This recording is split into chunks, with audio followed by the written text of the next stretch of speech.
Well, it's 2025 where Black Men Speak. Welcome. I am your host, Keith Dent. And if this is your first time, Black Men Speak is a program that highlights ordinary Black men doing extraordinary things. I am your host. And just to let you know, the guy we're going to speak to today is, let me say, and I don't want to, ordinary doesn't mean, look, he was just an ordinary brother to me. And that's how long I've known him. But he, in these past, 25 years, or probably 30 years, he's gone on to do some real extraordinary things. Just as a brother, as a man, as a filmmaker.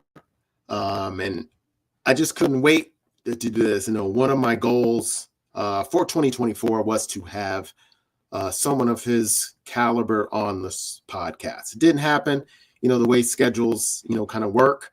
But we're kicking it off for 2025. So the gentleman I'm speaking about is Malcolm D. Lee, and I'm going to use the D because that's how he uses it. And he is a filmmaker of the show, the movies, The Best Man.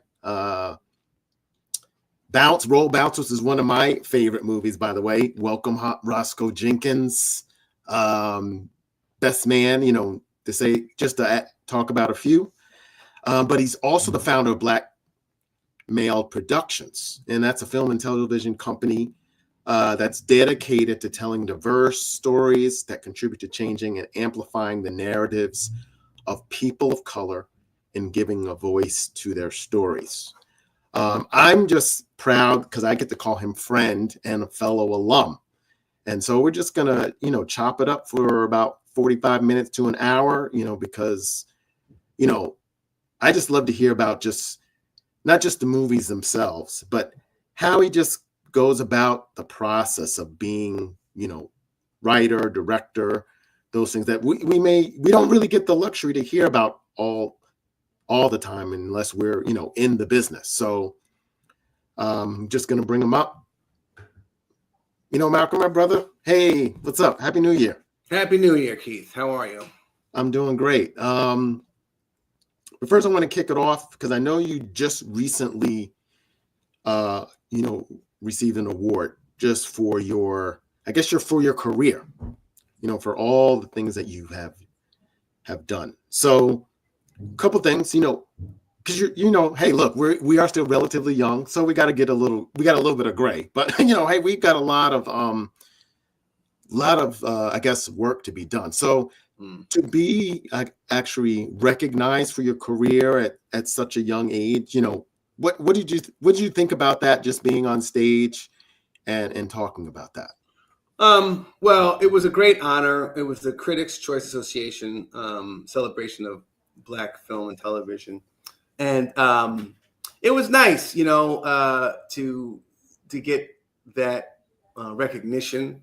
And nice isn't even like it feels like a little. Like, it was a beautiful moment. It was a beautiful. I felt very honored that my work and my career thus far has been recognized, and it was a beautiful night. And actually, I got a little emotional looking at. They put a tribute video together, which is funny. When I was looking at it, I was like, "Oh, this is really good," and like, and I think it was the combination of seeing all of it and then. Four of the members of the cast for Best Man were there because it was 25th anniversary, so they were all honoring that.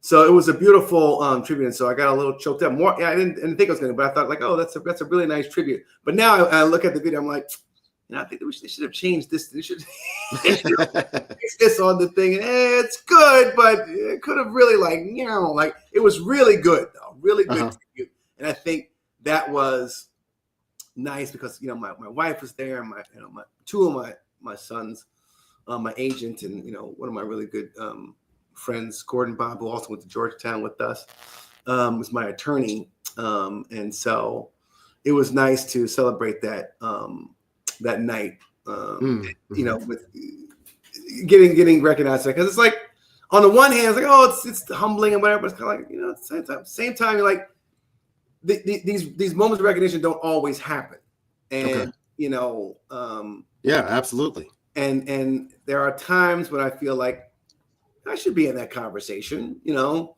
but you know, I'm like, okay, you know, wait your turn, and the work will speak for itself and whatnot. So, you know, I feel very gratified to the Critics' Choice Association for, you know, give me that recognition.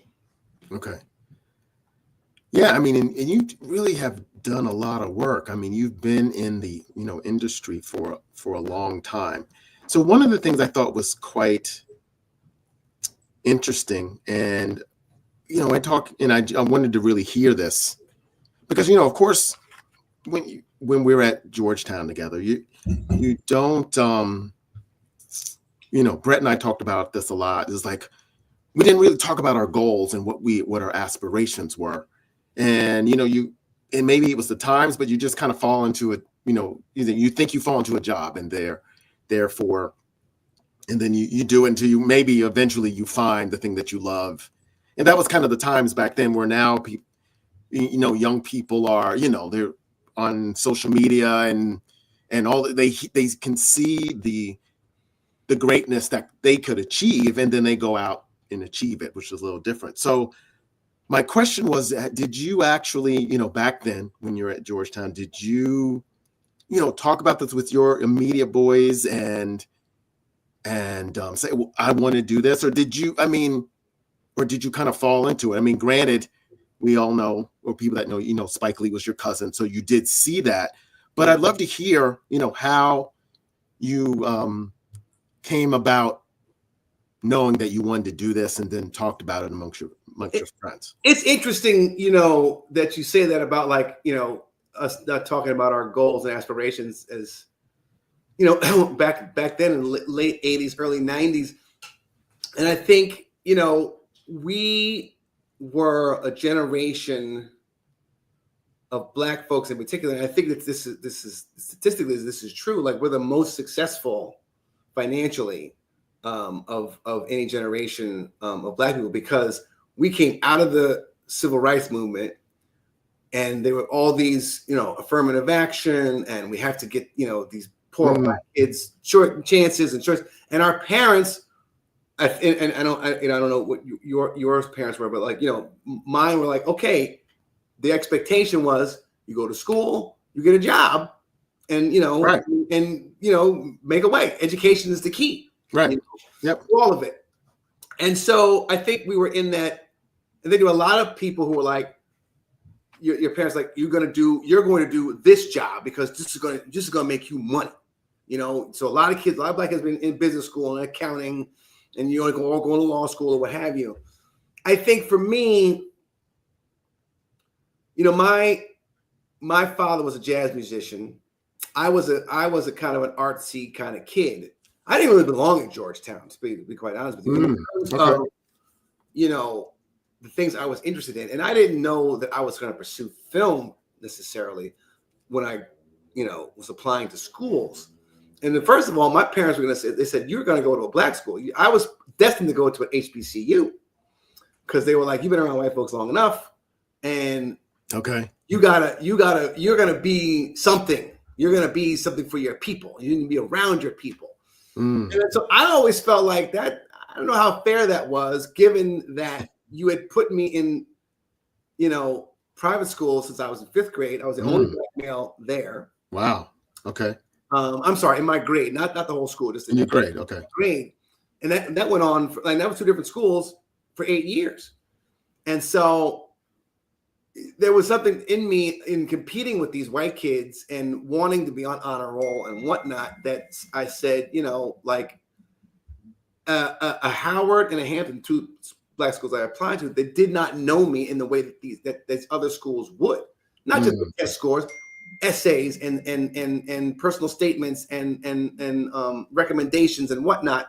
So, you know, and Georgetown, of course, was the lore of John Thompson and yes, absolutely, team, and I wasn't going to be playing, but I wanted to be around that. Yes. And when I landed on Georgetown's campus, I felt at home. I felt like this was, I was supposed to be here. Now, fast forward to my freshman year, I knew, and having worked with my cousin Spike for 2 summers, that I already had interest in fine and performing arts. I was a writer. I was an actor. I liked, drawing, all kind, but Georgetown had no mass communications program whatsoever. Right. But I went there and I was like, oh, I want to be here. I got a job with the ticket office and the whole 9 yards of sports promotions. So I was around the basketball program. But like, I remember saying, you know what? When I was 19 my freshman year, during my freshman year, I said, I want to be a filmmaker. So I'm going to transfer. I'm going to go to NYU and start my film career. And it was Gordon Chavis, who was at, what was it called? CMSA. CMSA. It was CMEA now, but it's CMSA, right? So I was in a community scholars program too.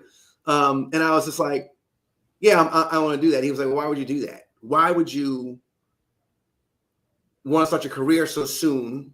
You don't even know who you are. You don't know what your voice is yet. None of that. So, that gave me pause and made me think. I said, okay, you know what? I can major in English and minor in fine arts and kind of cull together, something that's going to put me on the path to being a filmmaker. So that's what I did. I did talk to my friends about what I wanted, about filmmaking and images and imagery of Black people in particular, and how powerful. And that was very much, Spike's tutelage about like, how important our images were around the world and around the country. And so I took that very seriously and said,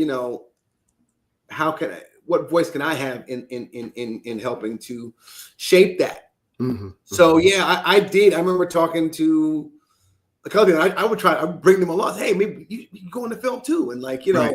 And so and they and some people are like, yeah, that's, but it was I don't know if it was rare or not, but I certainly had this vision, this North Star of like I want to make movies. I had a vision for myself that I was going to be a filmmaker of note.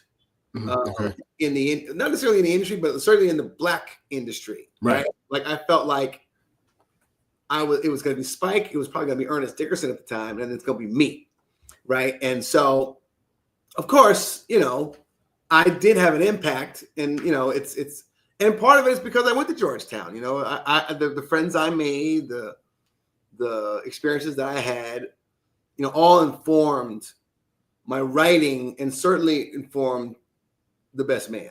Yeah. Well, that's a great segue, not just in that specifically, but I was going to say collectively your films often explore themes of friendship, love, and personal growth. So how do you approach crafting characters that really resonate with the audience? Yeah, it's interesting. Like, I think certainly I wrote a number of screenplays before I landed on Best Man. I wrote 5 screenplays. Okay. Full-length screenplays before I landed on Best Man. One of which I wrote when I was a senior at Georgetown that got me a fellowship at Disney. It was very much based on my experience in going to these white prep schools. And so I always felt like that was from a very early age, I always thought that was a story. Oh, absolutely. A unique story, that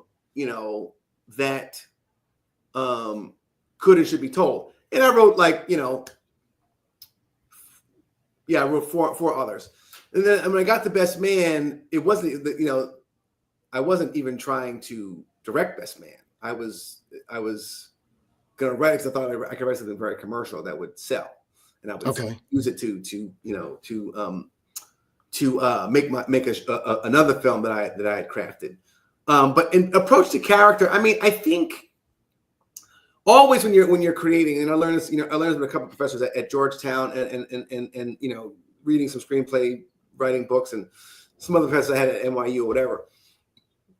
Character, you have to start with, I always start with character and dialogue. I somehow can do those things very well. Mm-hmm. So like, you talk about characters, like, okay, what does that character want? That's the most important thing that you have to figure out in writing a screenplay, is what does the character want? And it's often a very difficult question because it's not always apparent. Because when you write something and people are like, well, why is he doing this? Why is she doing this? You have to find out like what they want, who they are, what makes them tick. Okay. What's their background, where they come from, what's their upbringing like, what are the experiences that help shape them. And then, of course, that is evolved over time when I'm creating something. But then you're also you can't just be concerned about character, because you have to be concerned about how these characters are going to interact and how the story is going to build upon stuff. What is the momentum? What is the drive that's going to make people say, oh, I'm interested in this. Mm. But I always felt like, particularly when it came to depictions of Black men in particular, Black people in general, right? Educated Black people was always very limited, in terms of, these educated, like Harvard educated, like Black people would just be so stiff and so, talking the King's English, and like they lost completely, who they are, and they check their ethnicity completely at the door, and they are just, I'm not, I'm just, hello, it's like, what? That is not the educated I knew. And you knew, right? That we know. That's right. So I'm like, that's such a limited view. So like so I when I approach character, I approach like anything else. Like, what do they want? Who are they? Give them layers, right? Their emotions. Like, are they? Like, I'll give you an example. Like Lance, for instance. Lance, mm-hmm. Right? He leads. He's a very emotional character. He has a temper. He's from the South. They had a very religious upbringing. He's very traditional when it comes to male and female roles. He's sexy. He's a football player. And he leads with faith. Right? Right. Absolutely. His good friend and almost polar opposite is an intellectual, Harper is like he's a writer. He kind of keeps his feelings close to the vest. He's keeps a lot of secrets. Then there's Quentin. Like, okay, he's a dude that like always tells the truth. Always is a button pusher. Like refers to women as bitches and hoes. But what's behind that, right? Use a little slight thing in The First Best Man, where he says, man, like, Lance says, oh, my mother and father been married for 25 years. That means something to me. Quentin, right? Like, there's something behind that. And we expound upon that further in Best Man Holiday, where he's like, my mother died, of cancer. Yeah. Like, she wasn't around. We knew she wasn't around in The First Best Man. So like, you just kind of layer things in about people and who Murch is, right? Like, he's a little henpecked. He's a little like, well, he's a good guy. He's got his heart at the right place. He's a law student. So I just wanted to make sure that everybody has a lot of layers. And consequently, I'm not always writing things, but I'm drawn to character. I'm drawn to, what makes a person, because I love actors, and I love actors who embody, the roles in such a convincing way. So my approach is always trying to give them layers and fullness and backstory. Yeah, and they were all such complex characters, and I could see how you could. I mean, and what I thought was fascinating. Well, and we're just talking about Best Man right now, is that they were all different facets of Black men. Yeah, you didn't see often. No, so I think and you could help me with this. Would you say The Best Man was kind of the first Black male buddy movie? It's a good question. I don't know. I don't know. I will tell you that I think you saw some of that in Love Jones. I think you saw some of that in. So Love Jones was before Lovejoy was prior to Best Man. Okay, gotcha. You saw some of it in Soul Food, even though it's a family movie. The in-laws were, they kind of bonded a little bit. You got a small taste of it in Lovejoy, like I said. I think part of my response, part of why The Best Man happened was in response to Waiting to Exhale, with these four, complex Black women, and the men in there were very archetypal, very kind of like they didn't feel real to me. They felt like very much like this is the ne'er-do-well, this is the fat guy, this is the really effed up husband. Yeah. And so I was like, these aren't the men that I know. Gotcha. And so I would say, it's funny. A couple of years ago, it's a couple of things. One, I did not think, it's so weird now in retrospect, that I wasn't making a movie for women. I was making a movie for dudes, right? Okay. Yeah.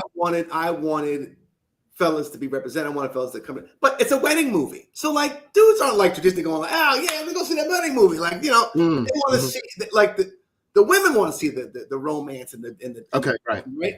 So like when I was writing it, that wasn't in my brain. I just knew the wedding movies were popular, and I was like, I'm gonna write something that's going to, sell. Which was different. Yeah, which was different. Right. But 4 Black men would be centered. And so, if somebody told me a couple of years ago, this woman that I was interviewing me, she asked me, because it's been asked to be characterized. What's the genre of? I said, I guess it's I guess there's a dramedy, romantic comedy, whatever. And she's like, no, it's a bromance. I'm like, that's true. Best Man is a bromance. It very much is, male bonding. I think Best Man Holiday is the same thing. Yeah. Mm-hmm. Very much about friendship, particularly between dudes. And I don't think I wasn't trying to do anything groundbreaking. And I can't claim that. What I can claim is that I was trying to make something that was going to be regarded as a classic, and I was trying to make something that was going to speak to Black men and represent Black men. That was the goal, and obviously to get my career started. But that was the impetus. It wasn't like, oh, I got to make this groundbreaking movie about. It was like, okay, these are just people, right? Like people that, and I always thought like this is a universal story. Any group of people can relate to, but we soon found out, when we started testing it, that white people were not interested. And wow, interesting. Okay. Oh, at all. But by the way, I think we didn't do a fair test, but I will say, but white people by and large don't, or at least back then, were not interested in our stories. We are talking about 25 years ago, so yes, 25 years ago, and like movies were very much segmented back then. Unless you had, and it's an all Black cast, so right. Unless you had Will Smith or Eddie Murphy or Denzel Washington, and but they also had a white buddy too. So for the most part, a lot of times, yes. Except Will and you think if you think about Boomerang probably didn't have a large white audience. And that was 1992, and I would say that was certainly an influence. It's funny, you don't even really think about it that way because we just went to the movies and it was like, okay, it was funny. So totally. Assume if it did well that it wasn't totally propped up by Black people. That's just no. People, but white people still were like confused by it. They were like, who's running that company? Like all these Black executives were the white people. That's funny. So yeah, so just kind of as a segue to like productions, because I think, would you say making a movie is like more like being the G, and I'm trying to use a sports reference, like being a GM of a company or an owner? It depends on the positions you have as a director. Okay. Well, I guess with the movies that you've made. Well, by and large, I've written I've written some. I've directed, Okay. now 11, and I've produced some. Even when I wasn't a producer, so to speak, I was producing. Okay. So as the director, you're kind of the coach. You're somewhat the GM. It's really your producer. You're really like your GM, because they help put all the pieces in place. But as a director, you're always putting those things in place as well. Like, I choose my director of photography. I choose my director, my assistant director. Excuse me. I choose the cast. Mm-hmm. I choose the costume designer. Now, mind you, these things have to be approved by the studio and by the producers, who are like, oh, well, I don't know about this person, whatever. But by and large, depending on the budget, like the Best Man, for instance, they didn't really care. They're like, okay, that looks like a good cast. Go right ahead. $9 million. This is a drop in the bucket for us. So yeah, I mean, you're the coach, because you have to like tell the entire team behind the scenes, right? Your costume designer, your production designer, your director of photography, your assistant director, what you want, right? Like, right. I want the blue pen, I want the red dress, I want I want this, I want a wide shot here. I want I want to get this done in 2 hours. Mr. Mrs. AD, assistant director. Mm-hmm. These are your team, and then for your actors, okay, here's the script. This is what This is what we're trying to do. I want you to walk from here to here. Let's block this out this way, and then you take your ideas from your actors. They might say, "Oh, well, what if I did this?" Okay. I like it. Or no, that's not where I'm going, because they're not thinking about the entire movie. It's my job as a director to think about the entire movie. Right. They're thinking about their character, right, and their scene. That's it. And the arc of their journey. And I am too. I'm thinking about 8 people's arcs, right? And what you're thinking may not work with what I'm thinking.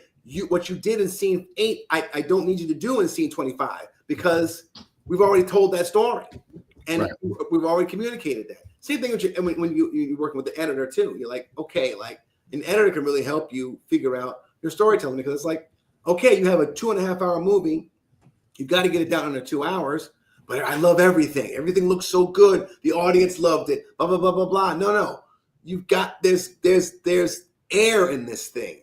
You need to suck the air out of this thing so that the movie can just flow. You could have a great, like there are about 5 great scenes in Best Man and Best Man Holiday that I just had to be like, it's got to go, because the movie cannot sustain it.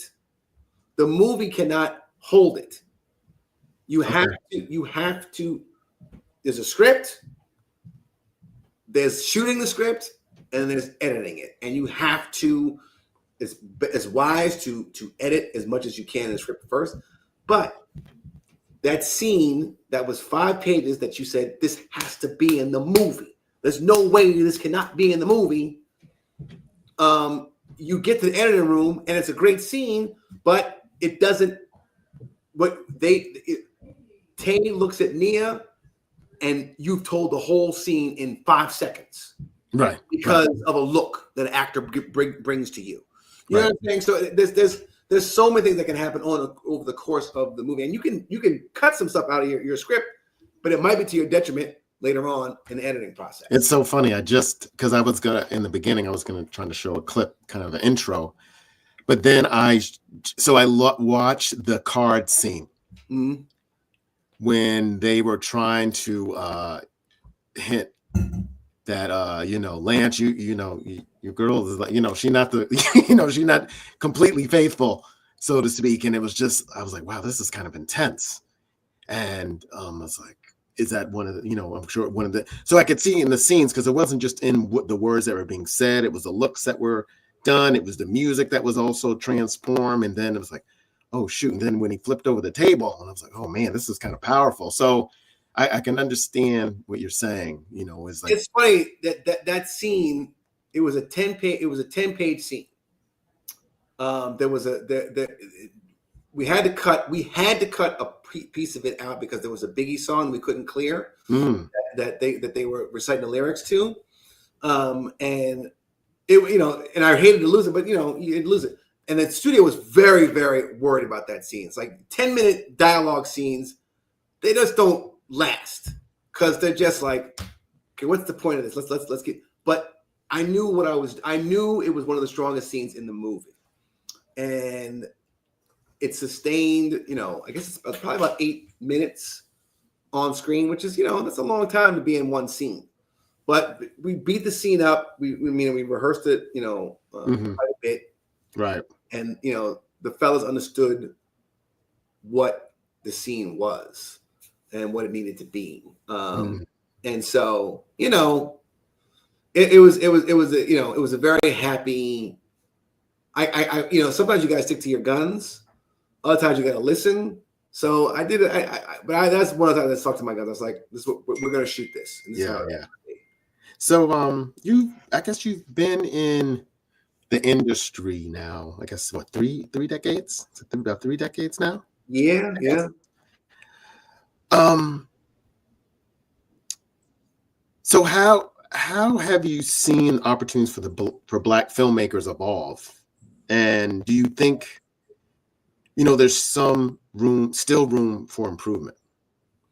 There's always room for improvement, right? I think that there's certainly been growth in terms of the types of stories that get to be told. I think both on a small screen and big screen.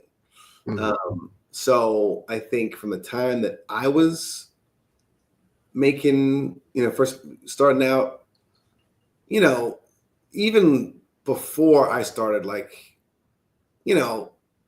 it's very much a copycat industry. It still is. And when I first saw Boys in the Hood, great movie, John Singleton, may rest in peace. It was successful. They made a bunch of hood movies. Oh, we gotta get in the hood. I got a hood movie. That's gonna make money, right? When I made Best Man, there were a slew of Black romantic comedies, right? And so it really wasn't. I remember distinctly in 2013, there were a lot of different types of Black movies that were out. There were dramas, there were indies, there were, big comedies, there were dramedies, there were, Oscar contenders. And I think that's continued to, in the right direction. Ryan Coogler makes, Black Panther, and it's, hugely successful. And it's very, very Black. And, Barry Jenkins makes Moonlight and wins the Academy Award. That was that's unheard of. Like, how is that even possible? Like, this Black, gay, chop and screw music, Florida, right. Culture, wins, and it was a brilliant movie. You know what I'm saying? So then so I think that things have gotten better, but it's ebbs and flows. And like sometimes we're at a high, sometimes and I think we're gonna hit a low point soon because they're trying to kill all the DEI stuff, and they don't want Black people to have anything. That's reeks of equity. So what are you gonna do? It's like I think you just keep fighting the fight, and plus the industry is changing. There's it's not, theatrical releases are not the same as they were. There's so much that goes right to streaming, and goes right to pay-per-view. So does that bother you? Yes. But there's nothing really you can do about it other than try to make something that's going to make people go out and go to the movies. I mean, people do want to go to the movies if they feel like it's something that they cannot wait to see. Like Inside Out 2, surprisingly, Bad Boys 4. What came out recently Moana 2. I mean, Wicked. Yeah, Wicked did. That's a huge, thing. So like people do want to go to the movies. They do want to have the theatrical experience. So what's going to get them to go? But there's so much that they're not going to go see. Yeah. I'll wait till pay-per-view. I'll wait for it. So like one of the biggest disappointments I had was when I did Space Jam, and it was going to be my first kind of like global opening, where I could have seen, a significant opening weekend gross. And it was for a pandemic movie. It was pretty significant, but they released day and date in the movie theater and on freaking HBO Max. And it was like, why would you do that? Like, put like a 4-week window buffer at least, right? And because what incentive? Like, if kids want to see that movie over and over again, you think parents they're not gonna go to the movie theater? They're gonna say, oh, I'm gonna buy HBO Max. I'm gonna subscribe to HBO Max. $20, boom, watch it all you like, kids. Like, popcorn, I'll make some popcorn, whatever. You know what I mean? So like that was one of the biggest disappointments of my career, that like I did not have that opportunity, had like that big opening weekend box. I've had some good ones. Right. This would have been north of 50, 60. Right. I'm sure you had the expectation just based on the star power that was LeBron and whoever, everyone else that was in it. Yeah. Wow. That's I can understand that. That makes it very tough. So it was tough, but c'est la vie. So what advice would you give aspiring filmmakers? Because what happens when this is streamed on or live streamed on Twitch? I have a lot of young people just because of the other stuff I do, and they may be interested in that. But so what would you say or advice you'd give to aspiring filmmakers, especially from underrepresented backgrounds, who are trying to break into the industry? Well, I would say, why do you want to go in? One, like to make sure you're going into for the right reasons. Are you a born storyteller? Do you want to tell stories? Or are you trying to get rich? Or are you trying to be famous? Right? Are you trying to attract followers? Are you trying to build an audience? I think there's a difference. I think that you have to learn your craft. You have to feel like you have a story that no one else can tell. You have a style that no one else can touch. I think you have to hone the craft, right? Whether that's your thing is writing, your thing is shooting, your thing is creating, editing, creating, nice pictures, working with actors. You have to nowadays, you have to, make something that people want to see.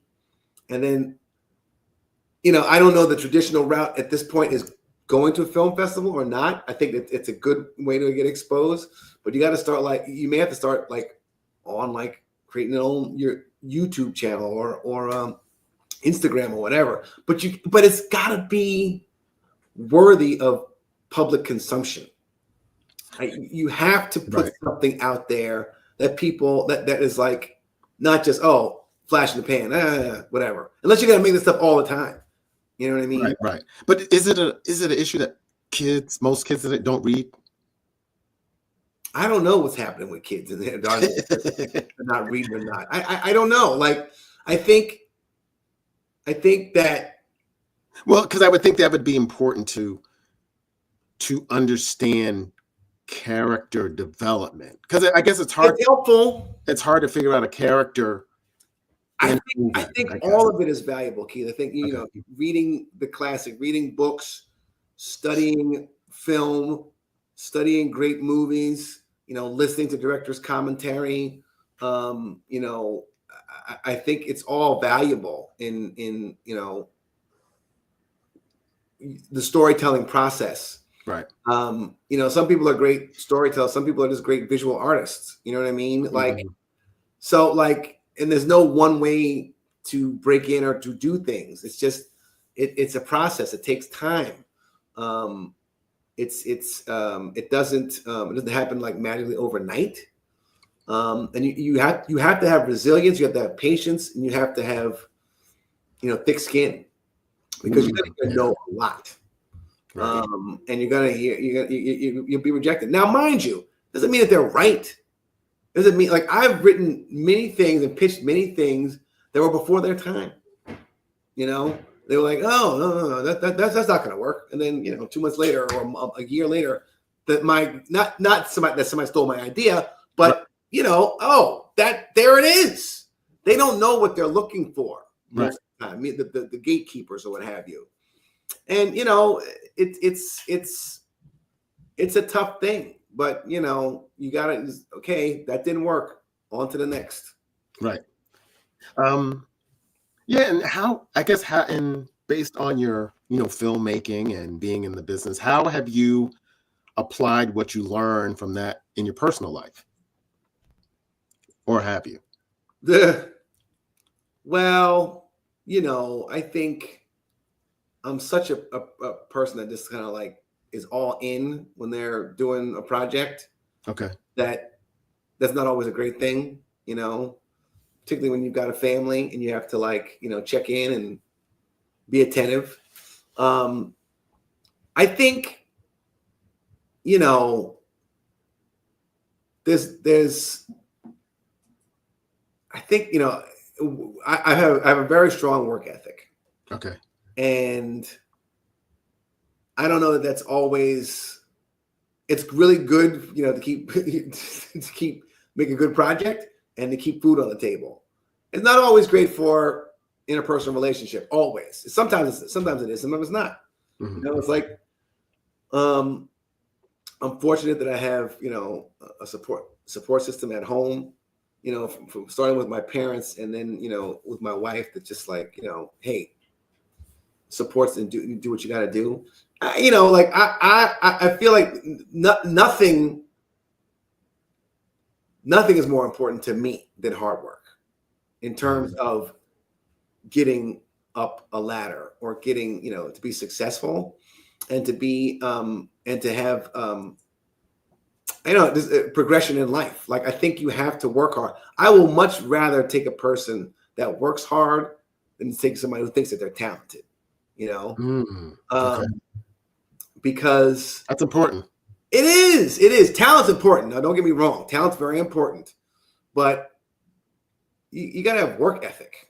You got to have, and I feel like I've certainly, even from my writing, I learned, from like what a character does, and and trying to apply that to the writing, and I learned something, even looking back on the characters and stuff like that. So, I think that it can be, particularly writing can just be very insightful, when you're creating characters, and behaviors and whatnot. So, okay, cool. So let's talk about, I guess, 2025 coming up. What projects do you have coming up that you could speak on? I know there's always a process as far as, so what's coming up for you? Well, we have a number of things in development at Blackmail, both on television and film side. Nothing's kind of like a go project. I am about to work on this movie with Blumhouse Productions. It's an erotic thriller.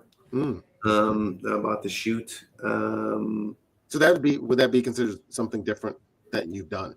Yeah, it's certainly different for me, and you spoke earlier about, like, the theatrical market.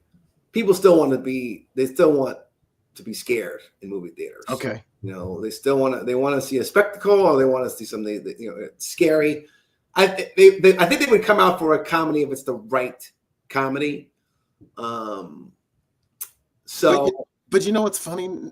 I mean, I'm glad that you mentioned that. It's hard to find a good comedy nowadays. You can't. They're not making them. They're gun shy because people are sensitive. Not everything can be joked about anymore. Even though stand-up comedians are, they're killing. They're raking in the dough, right?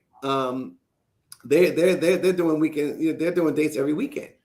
So it's got to be the right comedy, because a lot of them have fallen flat on their face. And so studios are very much like a couple of years ago, before we did Girls Trip, they were like, "Oh, comedy's dead," you know. Interesting. And you know, and we, you know, we were able to make that, you know, untrue. Yeah, they just have to be. They have to be fresh, and they got to do. Yeah. And by the way, it is incredibly difficult to. I mean, you know, you have to be lucky. You have to have the right date. You have to have the right messaging. You have to have the right trailer. You have to have the right material. You have to have the right, you know, actors. You have to have the right marketing campaign in order for people to be like, I'm going to see that. You know, I'm going to spend my money, and you got to target the right audience. It's not easy. It's definitely not easy. You can't just be like, let's see, like, you know, who will go see this? It's incredibly, like, every hit that I've had is, you know, there's been, like, you know, reasons for it, I'll say, like, or like, it's you just never know, you know, what people are going to respond to, what's happening in the country, what you know, what current event is like making people say, oh yeah, or whatever, you know, you just never know what's going to happen. But yeah, I mean, I'm gonna do this thriller. We've got some, you know, some things in television we're hoping that we can get in the gate, but it's been very difficult. You know, we had a writer strike 2 years ago, 2023, that really hurt the industry. And, you know, even though we as writers made gains, I think that the studios and the people who own the studios are like, we don't have to make as much stuff. We can make fewer things. They're very gun shy about what they're making. So they're doing procedurals, and procedurals are like, you know, medical shows, police shows, fire shows, you know, wherever, like, and game shows and some reality TV. There's not like, you know, trying to get them to commit to a comedy, very tough. They're like, okay, and then let's do sitcoms. Let's get an old, you know, comedian and pair him up with somebody young and like do a situational comedy. Let's do, you know, those 3-camera or multicam sitcoms. Those are cheap to produce, and they crank them out, right? Crank them out, you know. So we're hoping that we can, you know, that the industry will open up a little bit more this year. Okay. And take some chances on some things, but we'll have to see. I mean, there's a lot. What we've been getting a lot of lately is like, okay, like, here's, all right, so we've got this nice romantic, you know, comedy that we've developed for you guys. We made this romantic drama. Like, does anybody die in it? We have somebody die in the pilot, and it's like, wait a minute, like, now all they want is murders in the building, or, you know, or just claim. Wow. Okay. Wow. It's tough. It's there's no kind of like, they just kind of, again, I said, like, the goalposts keep moving. The road to get there, it keeps moving too. You just don't know, because again, it's all dictated by the audience. What is the audience tuning in for? And with these streamers, it's like they say, okay, well, our audience in less than like 5 minutes are going to say, well, I'm going to tune on and watch something else. Like, if you're not putting them in right off the get-go, so they're often, okay, murder, kill somebody, and then we'll be, okay, what happened? What they do? And like, who did that? Yeah. You know, so that's part of the formula. And I think with the procedurals, it's like, you know, they know the characters, they know what's going to happen. It's going to be a nice finite, tight story. And, you know, some of these things are commitments. You gotta like, you're gonna do a series. It's like, oh my God, I gotta watch this from the beginning, and I really gotta pay attention. Yeah. You know, for 10 to 12, to 24 episodes. It's fascinating stuff. I'm glad you mentioned that. I mean, it's interesting to know, because, you think about how many more cop shows they got to put out, and it's like, and you know what's going to happen. You say, oh wait, I kind of just saw this on another one. So, and that's why sitcoms work too, because you don't really have to pay attention. You still don't have to pay attention week to week. You can tune in, you can drop right in episode 7 and be like, oh, that's just funny. Yeah, that's the one where Cedric did this to Tashina. Oh my God, hilarious. Yeah, absolutely. Yeah, I get it. So, I mean, just a few more questions. So, what would you say, because, with 25 years of The Best Man, but when it's all said and done, what do you want your legacy to be as a filmmaker? A reporter asked me this question a couple of years ago, and I think my answer is largely the same. It's like that I represented for us, like that. I mean, listen, would I love to get an Academy Award or like an Emmy or something? I used to care more about that. And I still like the idea that I would be regarded as somebody who made quality work. And I think that would be important to me that I made something that was quality, but that represented us more than anything else. Right. I think that's really my. Well, it is quality work, regardless. It's a. Thank you. I mean, I feel like it is, and I feel like I think, but I think what's most important to me is that because I grew up. My father was very much a race man, and and Spike being my cousin and being out of the family is images of Black people, and and making sure that we're not that we're because there's always this talk, and especially in the 80s and the 90s. Oh, we got to put out positive Black images. I'm like, I'm not saying we shouldn't do, but I'm like, that's not real. We want to do something that's authentic and feels like relatable. Mm-hmm. Yeah. Even if some dirty laundry gets aired. My thing is I want to represent us, and I think that's been my mission as a filmmaker, is to take the so-called African American movie and make it mainstream. I would say I've done movies about friendship and movies about family, right? One of the things that if you look at even the tribute video that they're gonna play on Stars, there's a scene where I don't know, roll bounce with it. There's a father-son reconciliation. Yeah. It happens in Space Jam, father-son story. Same thing happens in Barbershop 3. There's a big father-son reconciliation there. And that's important to me. The Black fathers, Black men. Black men has always been the thing for me. Yeah, absolutely. Representing Black men. That's why you're on the show. Black Men Speak. There you go. Yeah, and that's fascinating. And I did want to say that yes, your filmmaking, your storytelling is of very much quality and very resonates with me, and I'm sure a lot of folks. So then you have another venture that's just totally outside of filmmaking, which is alcoholic beverages. Yeah. I learned from the best, Keith. Back in the day, baby. That's right. How did you? Because that's just completely different than creative. It's all and so how did you come about jumping in that arena? It was a continuation of the collaboration that I've had with some of the Best Man cast. The Best Man cast. We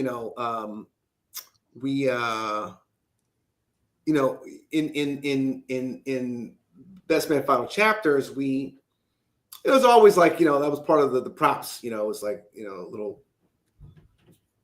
bourbon or whiskey or whatever. Mm-hmm. Part of the the fellas can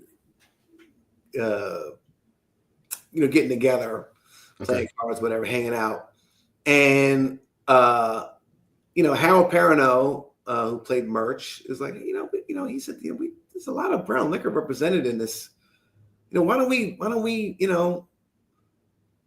team up with somebody and make one ourselves? I was like, I mean, sure. and so we were, And are you a brown liquor aficionado? it's funny, like Keith, for a long time, I wasn't. And recently, I would say in the past 5 to 6 years, Okay. I've been messing around more with brown liquor, and with again, back in the day, you and your crew were an influence with the 151, and seriously, and so like I was knocking that back in college, and people were like, oh, brown liquor makes you it makes you sick. I remember I tried Hennessy once, never again. I'm like not to disparage Hennessy, but it's not for me. Right. Right. And so yeah, recently, when I was younger, I always have to have some kind of like fruit juice in my drink, because or with some vodka or rum punch or something like that. Now, I've gotten a little bit more sophisticated. I don't smoke cigars, but I do have an old fashioned. Right. I like that, and so that just feels like me. And I started, I'd say about 5-6 years ago, and it just made sense. Like, oh yeah, let's give this a shot. And with Morris and Tay and myself, we teamed up with Bespoken Spirits, and we tasted a number of different some rye, some whiskeys, some bourbons. But we were like, this particular bourbon here we like. We helped design the bottle. We helped with the title. Sable is the name, and I tell you, we just all agreed on everything. The imagery that we were gonna have, the font, the whole 9 yards. And so it's been cool. We did a photo shoot back in June, and we're starting to expand. The guys are out, out signing bottles, making appearances and things like that. I haven't been able to join them thus far, but and maybe and we're starting to expand into more markets. Okay. So, we're very much involved, invested, financially and otherwise in bringing this to a larger platform. Yeah. I'm more of a tequila guy now. I mean, I couldn't even touch that one. I can't even look at the bottle. That's crazy. But try some a little sale, you'll like it. Two more things, but I may have another question. But it depends on how much time we have. One fun and one serious. So I was thinking, because since The Best Man, most of all the characters they all went to school together, right? So if you had to create a movie based on your experience at Georgetown, because we didn't have social media back then, we couldn't document our stories, which was probably a good thing. But if you had to create a movie, what would the name of that movie be? You mean based on the Georgetown? Your Georgetown experience, yeah. Well, I actually wrote a script. Oh, you did? Oh, wow. Okay. And I called it, and it's based on my boy Chris Botiford, who went to school with us. He wrote a poem. Oh, wow. Okay. Called Gems. Gems. Gems. Gems. Okay. GEMS, which stood for Georgetown Ebony Men. And so that was the name of my script, and it was oh wow, okay. And I wrote it as one of the 5 screenplays that I wrote. So I'd probably I'd say it's that. Interesting. All right. And so would you ever go back and try to make the first screenplay you wrote? The first? I don't know. I think I don't know what the experience of Black kids in a predominantly white prep school are now, with social media and with hip hop and Mm-hmm. you know, and you know, It's probably not that much different. it's probably not much different, but I would really have to know. You know, there was a script not too long ago that, or it was based on this book that about a kid like that, and it had some humor to it as well. But it didn't quite land for me. I don't know. Maybe you know. I don't know. I'd have to do a lot more kind of research, even though you know my kids, my oldest went to one of those types of schools, but right. I don't know. It's like I'm not exactly sure. It's times are a little bit different now. Not that racism isn't still a problem, that people don't put their foot in their mouth and stuff like that, because they do. I don't know. Like I think that there's an awareness, particularly where we go to, on the East Coast, Northeast, there's an awareness of what's going on in the world, that I think that there's a little bit more people, a little bit more woke, but I'm not sure. I don't know. It's not. I would say maybe. Right. And I mean, and not to put you on the spot, because it's kind of hard. But was there one movie that you directed that you felt was your favorite? Well, I wouldn't call it my favorite. I would say they all have their right, because they're all different. Yeah. Yeah, but see, I will say, like, what I would say are the most successful movies that I feel like, okay, that's a movie I wanted to make, and like it resonated. Mm-hmm. Probably Best Man Holiday and Girls Trip. I would say those movies kind of like hit the right notes and met the audience where it was, and what the audience. I think the audience, they didn't know what to expect, and they didn't know they needed it. They didn't know they needed those images. Black women had never seen themselves like that in a movie before. And I don't think Black people saw themselves in a movie like Best Man before. Like, not that I was this. I mean, that much of an ensemble cast, but it was something about how it all came together on both the first and the second Best Man that I think surprised people, and made them both hit. Made all three of those movies that I mentioned hits. Now, do I think like I had a great time working on Roll Bounce? I'm very proud of Roll Bounce. Like that was. And it felt like it should have done better at the box office. Oh, I love that movie. That movie was awesome. Thank you. I'm very proud of that movie. Like the filmmaking that we did in it, the coverage, the performances, the cast was amazing. I'm very proud of Space Jam. Like a movie that I came in the middle of. I came in like when I had to take over directing, because it's not like I didn't take it from its. Okay. And Undercover Brother is another one that I'm very proud of. Like, very difficult movie, very big learning curve in comedy in particular. Having my chance to work on the Barbershop movie, was a great experience as well. You know what I mean? But sometimes, particularly when doing comedy, it's very, very difficult. I've gotten to a place right now where I'm just like, you gotta like throw a bunch of stuff against the wall with a comedy and just see what sticks, and like figure it out in the editing room.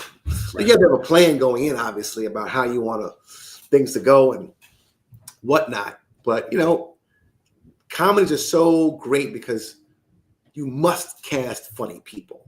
You can't just cast whatever. You have to cast funny people in a comedy, and that sounds very kind of elementary, but it's very true, because they're going to bring stuff to the table that you didn't even think of, right? So you got people like JB Smoove, Cedric the Entertainer, Lamorne Morris, Regina Hall. Yeah, you had some. I mean, These are like just really funny yeah. people. I mean, Eddie Griffin. Yeah, I mean, yeah. Come on, they have to be. Well, yeah, because they have to carry the movie. Because it's not just about they have to be funny and they have to Right. jokes But and with right. Yeah. with barbershop, there's some seriousness to things as well. Yeah. Same thing with Walking with Roscoe Jenkins. Working on that movie was great because, like, again, you get a cast of really funny people, and they're hilarious. Monique, Mike Epps, Martin, Cedric, Yeah. Michael Clark Duncan, rest in peace. Like that thing where he chased Martin, like, I don't remember the movie, Yeah. but that was based on like something. He's like, hey, Malcolm, let me do something to Martin at the end of this tape, right? Just let the camera keep rolling. That's all right, no problem. So, I told the camera guy, just make sure that you keep Michael in the frame. And so, like, he started chasing him, and like Martin was like, oh shit, and like, it was, and the whole set broke up laughing. It's like, okay, we got to incorporate that. That's a funny thing. Yeah, that's awesome. Well, Malcolm, this has been a treat. It's a great way to kick off 2025. I know the people listening or listening live and that will listen. Thank you for all of your body of work that you have done for us, and so we really appreciate it.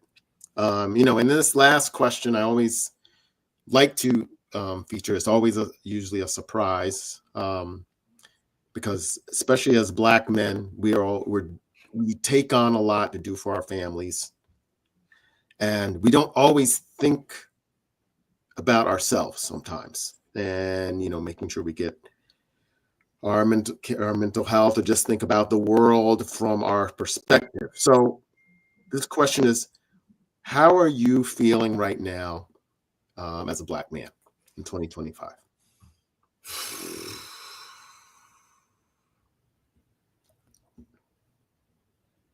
Well, I'm not hopeful.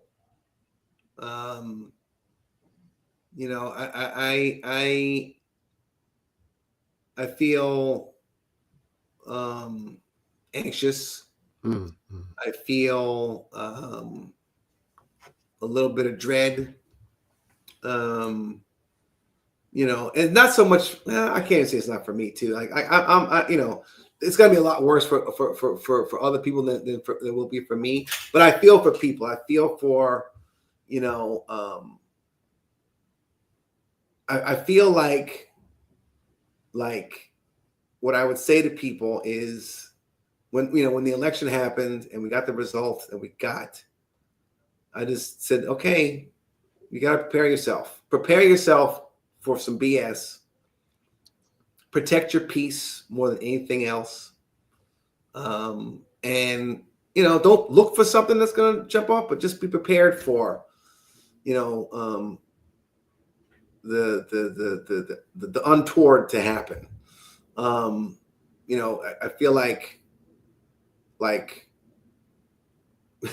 little bit like what's the exit strategy here, right? Because I just don't know what I will say that, like, as the country, like, the veil is kind of off.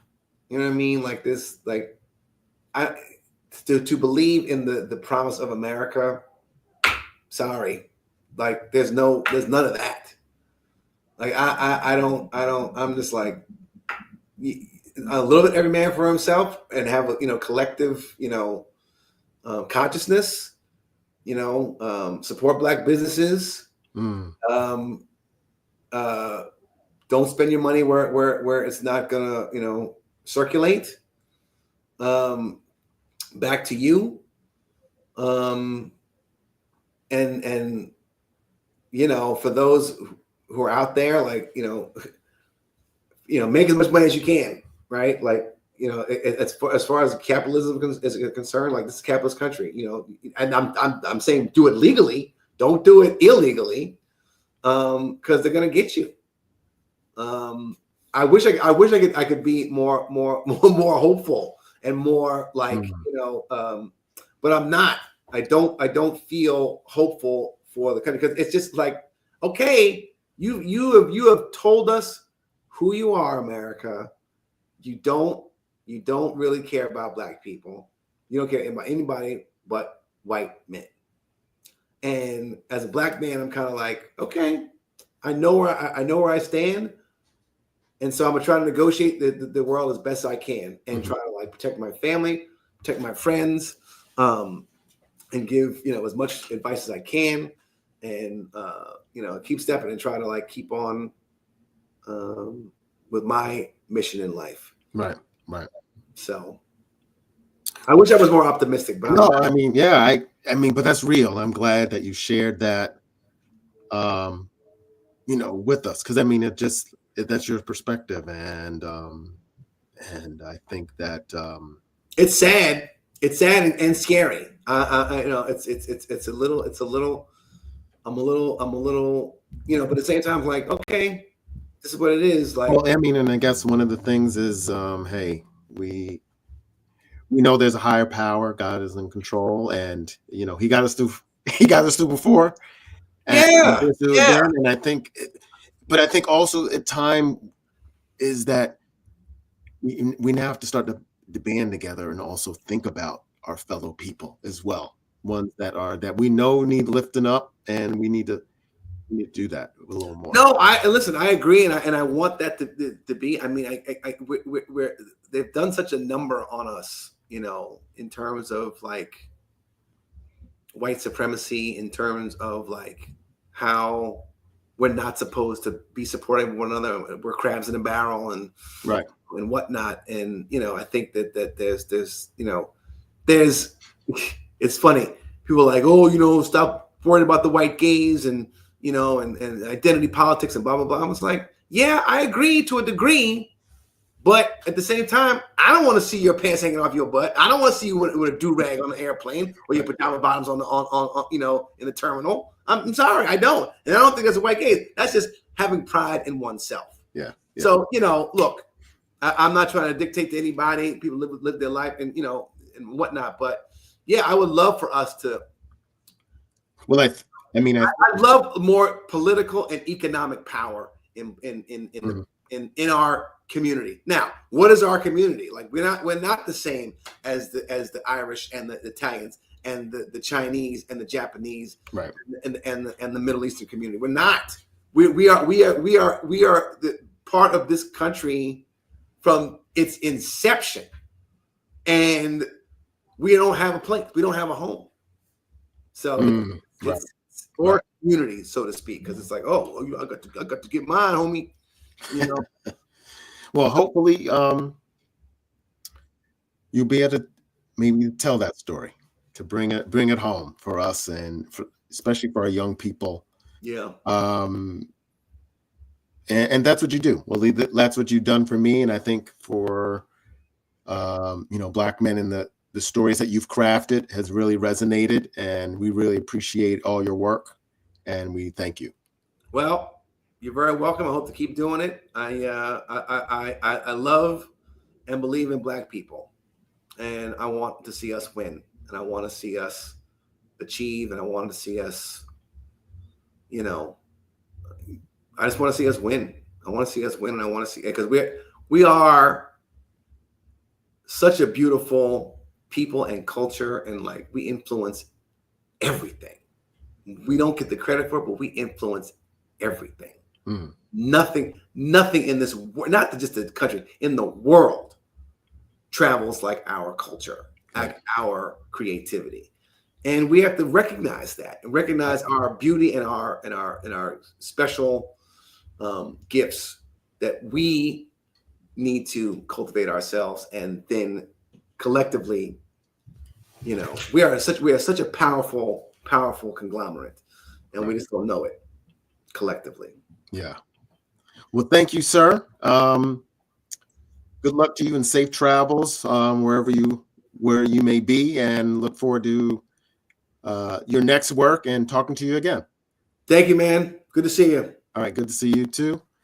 This is Keith Dent from the Black Men Speak podcast.